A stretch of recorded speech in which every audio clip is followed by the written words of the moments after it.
देखो आज के इस वीडियो में अपन लीकेज फ्लक्स या मैग्नेटिक लीकेज के बारे में देखेंगे। तो चलिए देखिए शुरू करते हैं। मैंने यहाँ पे लिख रखा है कि in many electromagnetic device like generator, motor या इंस्ट्रूमेंट। ठीक है ना, बहुत सारे जो इलेक्ट्रोमैग्नेटिक डिवाइस होते हैं, जैसे कि जो हो गया जनरेटर हो गया, मोटर हो गया, या अपने इंस्ट्रूमेंट हो गए जैसे वोल्टमीटर और अमीटर। इनका जो मैग्नेटिक सर्किट होता है ना, उसमें एक एयर पाथ या फिर एयर गैप होता है। ये एयर पाथ और एयर गैप इसलिए होता है कि जो मैग्नेटिक फ्लक्स जो प्रोड्यूस हुई है किसमें, मैग्नेटिक सर्किट में, उसको यूटिलाइज किया जा सके फॉर द डिजायर्ड इफेक्ट। जिस काम में भी अपन लेना चाहते हैं मैग्नेटिक फ्लक्स को, उसको यूटिलाइज किया जा सके। और यही चीज़ मैंने यहाँ पे लिखी है, that magnetic circuit have an air path और air gap in order that the magnetic flux may be utilise to produce the desired effect. इतनी बात आप समझ गए होंगे।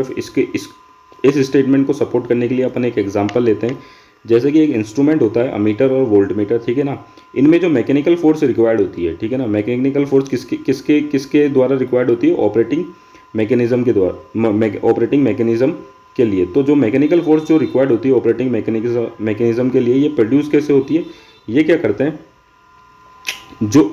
ये क्या करते हैं, एक पीस ऑफ आयरन या फिर करंट कैरिंग कॉइल को एक एयर गैप में रखते हैं, जहां से जिस एयर गैप से कौन पास हो रही होती है, मैग्नेटिक फ्लक्स। ठीक है ना। तो ये मैग्नेटिक फ्लक्स यूटिलाइज किस में हो गई,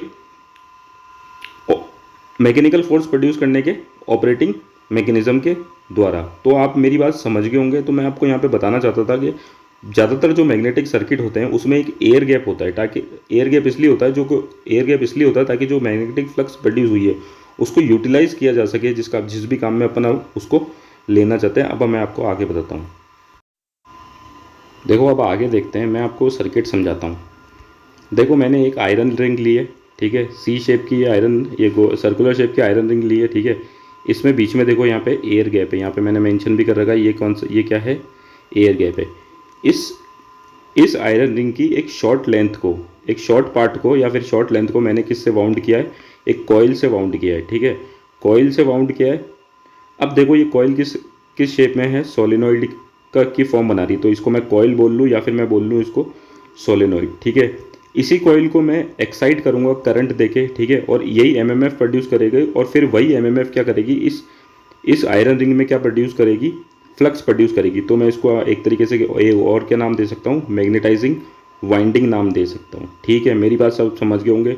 देखो ये सोलेनोइड है और इसके जो एयर गैप है उससे ये आयरन रिंग पास हो सकती है। तो मैं ये बोल सकता हूँ कि ये जो आयरन रिंग है वो एक तरीके से कोर का काम कर रही है। तो मैं इसको क्या बोल सकता हूँ, मैग्नेटिक कोर भी बोल सकता हूँ, ठीक है, या फिर आयरन रिंग तो है ही है। देखो ये जो रिंग है इसको मैं मैग्नेटिक कोर भी बोल सकता हूँ, और यही अपना क्या है, पूरा का पूरा मैग्नेटिक सर्किट है। ठीक है। अब देखो है क्या कि जैसे ही मैंने इस मैग्नेटाइजिंग वाइंडिंग या इस कॉइल से करंट पास कराया तो क्या हुआ, एक एमएमएफ प्रोड्यूस हुई। ठीक है।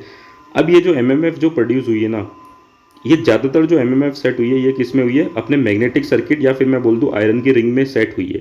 ठीक है, आयरन की रिंग में सेट हुई है, और ये किसके थ्रू फ्लो होगी, अपने एयर गैप के थ्रू फ्लो होगी। ठीक है, आप इतनी बात मेरी समझ गए होंगे कि मैं क्या कहना चाहता हूँ। वापस से बोल देता हूँ।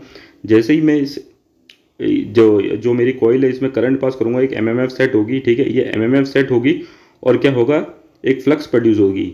जो ये मैग्नेटाइजिंग वाइंडिंग या फिर मैं बोल दूँ ये जो कॉइल जो फ्लक्स प्रोड्यूस करेगी ना, उसकी मैं बोल रहा हूँ ज़्यादातर फ्लक्स किसके थ्रू फ्लो होगी, अपनी इस मैग्नेटिक कोर के थ्रू फ्लो होगी, और इस एयर गैप को पास करेगी। ठीक है। तो देखो मैंने यहाँ पे, अब मैं आपको जो लिखा है मैं आपको वो पढ़ के दिखा देता हूँ। जो बोला है बिल्कुल वो का वही लिखा है, consider a magnetic circuit having an iron core और iron ring with a coil या फिर magnetising winding wound on it over a short length of a core. ठीक है ना। एक मैग्नेटिक सर्किट को कंसिडर करो जिसमें एक मैग्नेटिक सर्किट को कंसिडर करो, ठीक है, जो अपना मैग्नेटिक कोर का काम कर रहा है, जो एक क्या है, अपनी आयरन की रिंग है। इसको अपन ने क्या करा, एक मैग्नेटाइजिंग वाइंडिंग से वाउंड किया ओवर अ शॉर्ट लेंथ। इस मैग्नेटाइजिंग वाइंडिंग को मैं कॉइल भी बोल सकता हूँ या फिर मैं सोलेनोइड भी बोल सकता हूँ। ठीक है, वर्ड्स में कभी भी कंफ्यूज मत करना। ठीक है। और इसमें क्या है, एक नैरो एयर गैप है, जैसे कि मैंने आपको बताया था, एक नैरो एयर गैप है। ठीक है। अब देखो आगे मैं बताता हूँ। When passing a current through the coil MMF is produce. ये देखो अलग अलग नाम है, इसको मैं बार बार मैं नहीं बोलूँगा, मैं इसको सिर्फ कॉइल नाम से बोलूँगा, आप ये समझ जाना, ये अलग अलग नाम उसी के हैं। उसको कॉइल बोल लो, आप सोलेनोइड बोल लो, या मैग्नेटाइजिंग वाइंडिंग बोल लो। तो मैंने आपको बताया था when passing a current through the coil MMF is produce which produce the flux. मैंने जैसे ही बताया था आपको, इस कॉइल के थ्रू करंट पास करेंगे तो एमएमएफ प्रोड्यूस होगी, और वो क्या प्रोड्यूस करेगी, यही एमएमएफ एक फ्लक्स प्रोड्यूस करेगी। ठीक है, आप मेरी बात समझ गए होंगे। Most of the flux is set up in the core of the solenoid iron ring. ठीक है ना, जो ज़्यादातर जो फ्लक्स थी वो किस में सेटअप, मैंने जैसे कि आपको बताया था, जो ये मैग्नेटाइजिंग वाइंडिंग जो फ्लक्स प्रोड्यूस करेगी वो ज़्यादातर फ्लक्स अपनी कोर में सेटअप होगी, या फिर मैं बोल दूँ अपनी आयरन रिंग में सेट होगी। ठीक है ना, ज़्यादातर फ्लक्स बोल रहा हूँ, सारी नहीं बोल रहा। ठीक है, and passes through a particular path that is through the air gap. और वो किस पाथ से पास करेगी, एक पर्टिकुलर पाथ से जिससे अपन पास करवाना चाहते थे, किससे, अपने एयर गैप के, क्योंकि यहीं पे ही तो अपन जो ये फ्लक्स है उसको यूज़ करेंगे। ठीक है, यही चीज़ मैंने यहाँ पे लिख रखी है। ठीक है, that is through the air gap and utilise in magnetic circuit, this flux is known as useful flux. देखो मैंने आपको बताया था ज़्यादातर फ्लक्स जो है इस कोर में सेट होगी, जो अपनी आयरन रिंग है, और वो पास करेगी किससे, इस एयर गैप्स के। और यही जो एयर गैप से जो फ्लक्स पास हो रही है, इसी को अपन यूटिलाइज करते हैं वेरियस पर्पस के लिए। ठीक है, इसीलिए इसको अपन क्या बोलते हैं, यूजफुल फ्लक्स, क्योंकि अपन इसको यूटिलाइज करते हैं फॉर वेरियस पर्पस। या फिर ये एयर गैप में है तो इसको एयर गैप फ्लक्स से एयर गैप फ्लक्स भी बोलते हैं, उसको डिनोट करते हैं फाई जी से। देखो ये जो डिनोट करते हैं इससे, ये इंपॉर्टेंट है, क्योंकि जो क्वेश्चन आता है ना उसमें ये फाई जी लिखा हुआ होता है। ठीक है, और जो टोटल फ्लक्स है उसके लिए फाई आई लिखा हुआ होता है, वो मैं आपको आगे बताऊंगा। ठीक है, और लीकेज फ्लक्स के लिए तो फाई एल होता ही है। ठीक है, तो ये यहाँ तक मैंने आपको बता दिया था। फिर यहाँ पे लिखा गया है more the flux in the air gap more the useful flux. जितनी ज़्यादा फ्लक्स एयर गैप में आएगी उतनी ज़्यादा अपनी क्या कहलाएगी, यूजफुल फ्लक्स कहलाएगी, क्योंकि एयर गैप की फ्लक्स को ही अपन ने क्या बोला था, यूजफुल फ्लक्स बोला था। अब चलो आगे देखते हैं।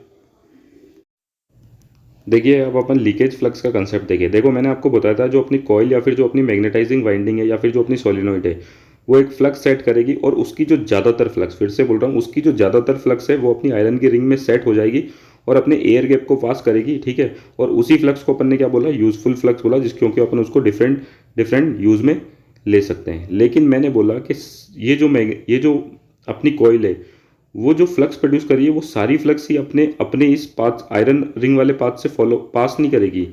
ठीक है ना, आयरन रिंग वाले पाथ को फॉलो नहीं करेगी और अपने यूजफुल, अपने ये जो एयर गैप है उसको पास नहीं करेगी। कुछ जो फ्लक्स होगी वो लीक कर जाएगी। ठीक है ना, यही देखो मैंने यहाँ पे लिख रखा है कि as practically it is not possible that all the flux produce by the coil in the circuit follow a particular intended path. यह पॉसिबल नहीं है कि जो भी जितनी भी फ्लक्स जो प्रोड्यूस करी है किसने, अपनी कॉइल ने, वो एक पार्टिकुलर इंटेंडेड पाथ फॉलो करे। और वो पार्टिकुलर इंटेंडेड पाथ क्या था कि वो मैग्नेटिक कोर में सेट हो जाए, सारी की सारी फ्लक्स मैग्नेटिक कोर या फिर मैं बोल दूँ अपनी आयरन रिंग में सेट हो जाए और अपने एयर गैप को पास करे। ये प्रैक्टिकली पॉसिबल नहीं है। फिर होता क्या है, and thus some of the flux also set up around the coil और surround the core of the coil. तो जो कुछ जो फ्लक्स होती है वो कहाँ सेट होती है, अराउंड द, यहाँ पे अलग डायग्राम में बताता हूँ। कुछ जो फ्लक्स होती है, ठीक है, वो कहाँ सेट हो जाती है, ये कॉइल के अराउंड सेट होती है। जैसे कि आप ये ग्रीन कलर में कॉइल के अराउंड सेट होती है, या फिर मैं बोल दूँ अपनी आयरन कोर के अराउंड सेट होती है। और इसी को ही अपन क्या बोलते हैं, लीकेज फ्लक्स बोलते हैं। देखो ये इस कॉइल, ये जो इस कॉइल के अराउंड एयर के अंदर लीक कर गई, और इसके अराउंड क्यों सेट हुई, क्योंकि जो अपना एयर है वो परफेक्ट मैग्नेटिक इंसुलेटर नहीं है। देखो मैंने यही चीज़ यहाँ पे लिख रखी है, and thus some of the flux also set up around the coil. कुछ फ्लक्स कहाँ सेट हो गई, अराउंड द कॉइल एंड और surround the core of the coil. या तो अराउंड द कॉइल बोल दो या surround the core of the coil, दोनों ही मैंने आपको चीज़ समझा दी है। As it leak through the air surrounding the iron ring, ये क्या करा हुआ है, एयर के थ्रू लीक कर गई जो अपनी आयरन रिंग को सराउंड कर रही थी। जैसे कि मैंने आपको बता दिया एयर के थ्रू लीक क्यों कर गई, क्योंकि जो एयर है वो क्या है, परफेक्ट मैग्नेटिक इंसुलेटर नहीं है। इसलिए ये जो थोड़ा बहुत जो फ्लक्स थी जो इस मैग्नेटिक वाइंडिंग ने सेट कर रही थी, ये क्या करी, इस एयर गैप के थ्रू, इस एयर के थ्रू लीक कर गई, और इसी को अपन ने लीकेज फ्लक्स कहा। और इस फ्लक्स को, ये फ्लक्स अपन इसको किसी भी काम में नहीं ले सकते हैं, इसलिए इसको अपन क्या बोलते हैं, लीकेज फ्लक्स बोलते हैं। देखो यहाँ लिखा है this flux is not utilise for any work in the magnetic circuit as it does not pass through the air gap. भाई ये अगर ये अपन इसको यूज़ करना था तो ये एयर गैप के थ्रू पास होनी चाहिए थी, लेकिन ये एयर गैप के थ्रू तो पास हो नहीं रही है। इसका मतलब अपन इसको यूटिलाइज नहीं कर सकते हैं। फिर आगे लिखा this type of flux which not used for any work as it leak out taking short path through air is called leakage flux and is denoted by phi L. ये वाली फ्लक्स जिसको अपन किसी भी काम में नहीं ले पा रहे थे और जो एक शॉर्ट पाथ लेके एयर के थ्रू लीक कर गई, इसी को अपन ने क्या बोला, लीकेज फ्लक्स बोला, और इसको डिनोट करते हैं अपन फाई एल से। देखो मैंने यहाँ पे एक नोट लिखा है, जैसे कि मैं आपको बार बार मैं बोल रहा हूँ, large part of flux part is through the magnetic material iron core and reminder part of flux is through the air. जो लार्जर पार्ट होता है फ्लक्स का वो मैग्नेटिक मटेरियल से ही पास होता है, जैसे कि अपनी आयरन कोर बोल लो या अपनी आयरन रिंग से ही पास होता है। जो बचा हुआ पार्ट होता है वो किससे पास होता है, अपनी एयर से पास होता है, और उसी को अपन लीकेज फ्लक्स बोलते हैं। तो मैंने लिखा है the total flux produce by the solenoid in the magnetic circuit is the sum of leakage flux and the useful flux. देखो भाई, जो सारी फ्लक्स प्रोड्यूस करी थी, मैं वापस से बोल देता हूँ, जो मैग्नेटिक सर्किट में जो सारी फ्लक्स प्रोड्यूस करी थी वो अपनी सोलेनोइड नहीं करी थी, क्योंकि इसी के थ्रू अपन ने करंट पास कराया था और एमएमएफ सेट हुई थी, और इसी ने जो सारी की सारी फ्लक्स थी, भले से तो वो लीकेज फ्लक्स थी जो एयर के थ्रू लीक कर गई, या फिर जो यूजफुल फ्लक्स थी जो अपने एयर गैप को पास कर गई, वो किसने प्रोड्यूस करी थी, सोलेनोइड ने प्रोड्यूस करी थी। और इसी सोलेनोइड या कॉइल के द्वारा, कॉइल्स ने जो वो क्या बोलते हैं उसको, फ्लक्स प्रोड्यूस करी थी, उसको बोलते हैं टोटल फ्लक्स।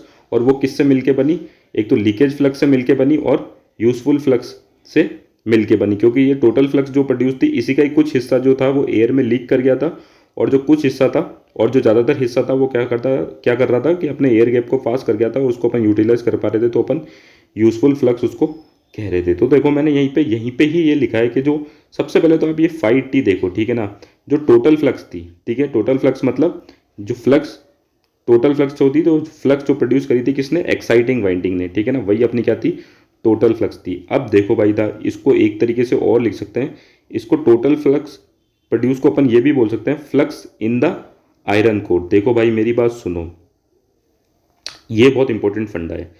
ये जो सोलेनोइड थी इसके पास एयर कोर होती है, ठीक है ना, लेकिन अब इसमें अपन ने क्या डाल दी, आयरन की रिंग डाल दी, तो अब की बार इसके पास एयर कोर न रह के क्या होगी, आयरन कोर हो गया। तो इसकी जो टोटल फ्लक्स है वो कहाँ प्रोड्यूस हो रही है, इस आयरन कोर में ही प्रोड्यूस हो रही है। हालांकि वो बात अलग है कि कुछ कुछ फ्लक्स तो क्या क्या करी, पूरा पाथ फॉलो करके इस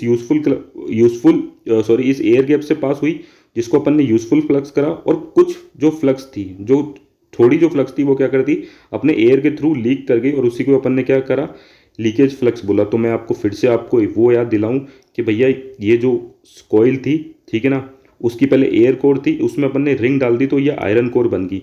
तो जो मैक्सिमम जो टोटल जो बनती है अपनी फ्लक्स, वो किस में बनती है, कोर में बनती है, ठीक है ना। तो कोर किसकी है, आयरन की। इसलिए देखो यहाँ पे भाई, ये देखो, इसका याद रखना, ये मैं बार बार मैं इसलिए बताता हूँ, जो टोटल फ्लक्स होती है उसको फाई आई से डिनोट करते हैं, और जो एग्जाम में जो क्वेश्चन आएगा ना, वहाँ पे फाई आई की टर्म्स में लिखा हुआ आएगा। मैंने एक दो क्वेश्चन बना भी रखे हैं, आप देखना, ठीक है ना। तो फाई आई क्या है, अपनी टोटल फ्लक्स प्रोड्यूस। बाकी फाई टी तो आप वैसे ही देख लो, और कहीं पे फाई ए लिखा हुआ है, ये ज़्यादा यूज़ का नहीं है, आप फाई आई देखो, टोटल फ्लक्स प्रोड्यूस, या फिर मैं इसको बोल दूँ flux in the iron core. आप मेरे समझ गए होंगे ये मैंने क्यों क्यों लिखा फिर, या फिर अपन इसको बोलते थे टोटल फ्लक्स किसको बोल सकते हैं, produce in the exciting winding. जो अपनी एक्साइटिंग वाइंडिंग थी उसी ने टोटल फ्लक्स प्रोड्यूस करी, जिसका कुछ हिस्सा तो क्या करा, अपना एयर गैप को पास करा, जिसको अपन बोलते हैं यूजफुल फ्लक्स, जो कि किसको पास करा, अपना एयर गैप को। अब देखो इसको भी अपन क्या कहते हैं, फाई यू से नहीं ज़्यादातर डिनोट करते हैं, हालांकि फाई यू से डिनोट करते हैं, लेकिन जो एग्जाम होगा उसमें फाई जी आएगा, ठीक है ना।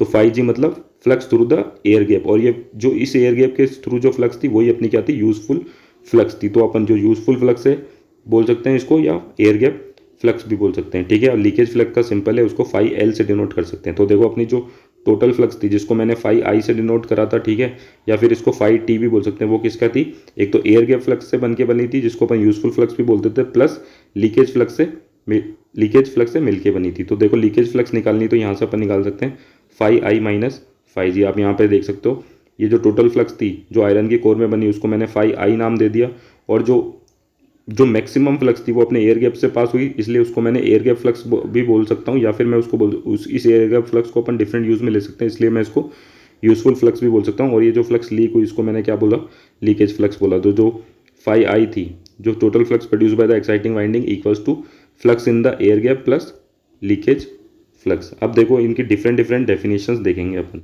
लीकेज फ्लक्स है उसके अपन डेफिनेशंस देखते हैं अलग अलग, जो बुक्स में लिख रखी है। सबसे पहली तो है the magnetic flux having it path partly in the magnetic circuit and partly in the air is called leakage magnetic flux. वो वाली मैग्नेटिक फ्लक्स जिसका जो पाथ होता है वो थोड़ा तो होता है अपनी मैग्नेटिक सर्किट में होता है, और जो थोड़ा पार्ट होता है वो एयर में होता है, और एसी फ्लक्स को अपन क्या बोलते हैं, लीकेज फ्लक्स बोलते हैं। पहली डेफिनेशन तो ये हो गई, आप समझ गए होंगे। फिर देखो दूसरी डेफिनेशन क्या है, leakage flux is defined as a flux which does not follow a particular intended path in a magnetic circuit. Leakage flux वो वाली फ्लक्स है जो अपन जो चाहते थे, जो अपना डिजायर्ड पार्ट था उसको फॉलो नहीं कर रही थी। वो अपना डिजायर्ड पार्ट कौन सा था कि वो इस मैग्नेटिक सर्किट में फ्लो करे अपने यूजफुल गैप से, ओ सॉरी अपने एयर गैप से पास करे ताकि अपन उसको यूटिलाइज कर दे। तो वो इस अपने इंटेंडेड या डिजायर पार्ट से जो फ्लो नहीं कर रही थी और जो एयर के थ्रू लीक कर गई थी, तो ऐसी फ्लक्स को अपन ने क्या बोला, लीकेज फ्लक्स बोला। तो आप इसको इंटेंडेड बोल सकते हो या फिर अपन डिजायर्ड पाथ भी बोल सकते हैं। देखो मैंने यहाँ पे उसको भी लिख दिया, the flux that does not follow the desired path in the magnetic circuit is called leakage flux. फिर देखो आखिरी डेफिनेशन बहुत ही सिंपल सी है, flux that do not do any useful flux. Leakage flux को तो अपन किसी काम में ले नहीं सकते, इसलिए इसकी डेफिनेशन लिखी है, flux that does not do any useful work, क्योंकि ये तो एयर के थ्रू लीक कर गई थी, अपने जो एयर के थ्रू लीक कर गई थी, अपने एयर गैप के थ्रू पास नहीं होती जहां पे अपन इसको यूज ले सकते थे। देखो फिर नोट लिखा है मैंने, flux leakage phenomena is also known as magnetic leakage. जो अपना फ्लक्स लीकेज का फेनोमेना है इसी को ही अपन क्या बोलते हैं, मैग्नेटिक लीकेज बोलते हैं। अब देखो दो छोटे छोटे से टॉपिक बचे हैं इसी के ही, the effect of leakage flux या फिर मैग्नेटिक लीकेज। लीकेज फ्लक्स या मैग्नेटिक लीकेज के इफेक्ट क्या होते हैं, देखो magnetic leakage is undesirable in electric machine because it increase the weight as well as cost of the machine. Magnetic leakage अपन चाहते हैं क्या कि हो, नहीं चाहते ना, इसीलिए अनडिजायरेबल इफेक्ट है। ये अपने इलेक्ट्रिक मशीन का वेट भी बढ़ाता है क्योंकि अपन को वाइंडिंग और वाउंड करनी पड़ेगी, कॉइल को और वाउंड करना पड़ेगा और ज़्यादा कॉइल वाउंड करनी पड़ेगी, तो अपनी कॉस्ट ऑफ मशीन भी बढ़ेगी। इसलिए यहाँ पे लिखा गया है वेट और कॉस्ट दोनों को इंक्रीज करती है। ठीक है, सेकंड है, due to the leakage flux या फिर magnetic leakage the total flux has to be increase through the exciting winding to get the required amount of useful flux in the air gap. देखो भैया जो अपन को air gap में जो flux चाहिए ना, वो तो अपन को चाहिए ही है, चाहे से तो कुछ भी हो, ठीक है ना। तो और फ्लक्स लीकेज भी होना ही होना है। तो अपन को अगर फ्लक्स लीकेज होना ही है और अपन को एयर गैप में जो अपनी यूजफुल फ्लक्स के अमाउंट है वो चाहिए, तो अपन को क्या करना पड़ेगा, जो टोटल जो एक्साइटिंग वाइंडिंग से जो फ्लक्स प्रोड्यूस हो रही है उसको इंक्रीज करना पड़ेगा, ताकि जो अपन एयर गैप में जितनी फ्लक्स चाहते हैं वो अपन को मिल सके। तो देखो एयर गैप एक्साइटिंग वाइंडिंग से अपन अगर फ्लक्स को इंक्रीज करेंगे तो अपन को क्या करना पड़ेगा, मैग्नेटाइजिंग करंट को इंक्रीज करना पड़ेगा for same amount of useful flux. ठीक है ना, जो करंट है मैग्नेटाइजिंग वाइंडिंग में उसको क्या करना पड़ेगा, इंक्रीज करना पड़ेगा। अब देखो इसके इफेक्ट को मिनिमाइज कैसे कर सकते हैं, बहुत ही सिंपल सा है। Magnetic leakage can be minimise by placing the exciting coil और winding as close as possible to the air gap और to the point in the magnetic circuit where the flux is to be utilise. तो magnetic leakage को अगर अपन को minimise करना है तो exciting coil या वाइंडिंग जो थी अपनी उसको एयर गैप के जितना पास हो सके उतना ज़्यादा वाउंड करो, या फिर मैग्नेटिक सर्किट को वहाँ पुट करो जहाँ पे अपन को फ्लक्स को यूटिलाइज करना है, और to the point in the magnetic circuit where the flux is to be utilise. या फिर मैं इसको अच्छी तरह से बोल दूँ, एक तो जो अपनी जो ये एक्साइटिंग वाइंडिंग या जो अपनी वाइंडिंग या जो कॉइल है उसको एयर गैप के जितना पास हो सके उतना पास वाउंड करो, या फिर इस एक्साइटिंग वाइंडिंग को वहाँ पे वाउंड करो जहाँ पे अपन को फ्लक्स की रिक्वायरमेंट है। ठीक है ना, जहाँ पे अपन को यूटिलाइज करनी है फ्लक्स को, bye selecting high quality magnetic material. अपना जो मैग्नेटिक मटेरियल है वो हाई क्वालिटी का होना चाहिए। तीसरा है, magnetic leakage flux is minimise by winding the coil turn over the full length of the magnetic coil. क्या मैग्नेटिक लीकेज को अगर अपन को मिनिमाइज करना है तो क्या करना है, अपने जो कॉइल है उसको पूरे मैग्नेटिक सर्किट पे वाउंड भी कर सकते हैं। Thank you.